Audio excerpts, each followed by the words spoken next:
Hi everyone, Greg Kern at Laguna Niguel Hyundai. Today we're going to be looking at the 2022 Kona, specifically the digital instrument cluster. Come on with me, let's check it out. So this here is our instrument cluster. And how you access the instrument cluster is by pressing the buttons that are actually on the steering column, just like so. Now we're going to go ahead and go through all the different options you have and take you through it so that you can know a little bit more about some of the features that kind of go unnoticed about your new car. So first we have the attention level. What this does is basically will tell you, hey, your hands are off the wheel, you've kind of moved over a little bit into lanes, and it's going to actually give you like a little warning that says, hey, might be time to pull over for a cup of coffee. It's kind of neat.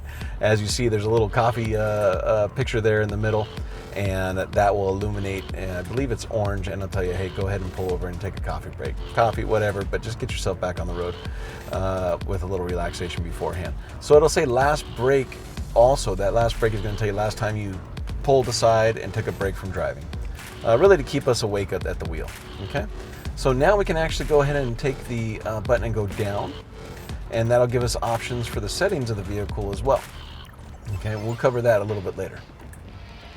Next, by pressing the menu button, we'll take you over to your drive info. It'll tell you about your trip. Okay, what trip basically means is you can set it up, reset that to 0 before you go on an actual trip, so you can see how many miles you drove on that trip. And that doesn't mean a trip to Barbados or something. That's a trip to like the store, or a trip to some sort of location, so you can look at the miles, and maybe you've got a plan as far as how much is left on your car if you're driving an EV or something like that. That also comes in handy as well.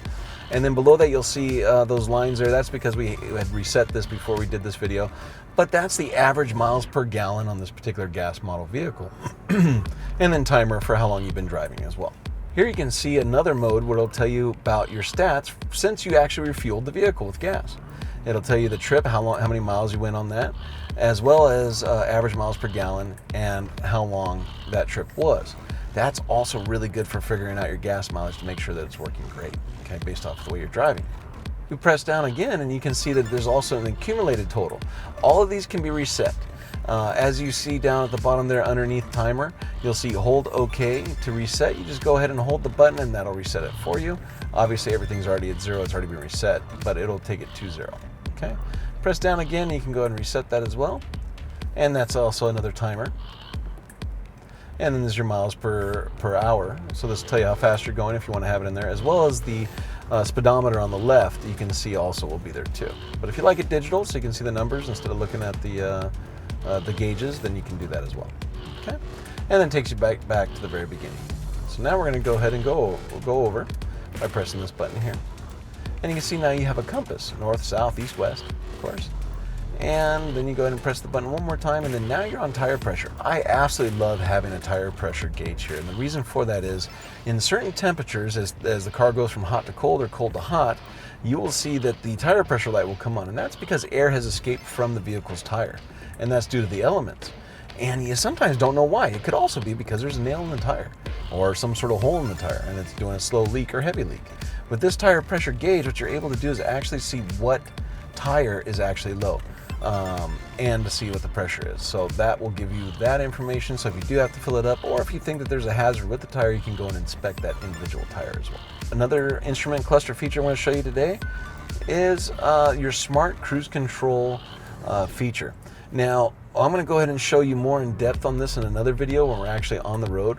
But what you can do is on your smart cruise control, you can set it by car lengths to where the vehicle will actually slow down once a car gets inside that special lane. It's really pretty neat. It's very nice to be able to drive, not worry about it, and let the computer take control. But you still have override feature. Never get rid of the human element. I hope you enjoyed that video, and I hope that answered some of your questions. If not, please leave those questions or comments below underneath this video, and we'll get back to you in a timely manner. Also, if you'd be so kind, please like, share, subscribe, and tell your friends. Also, visit us online at lagunaniguelhyundai.com. See you soon in the next video. Take care.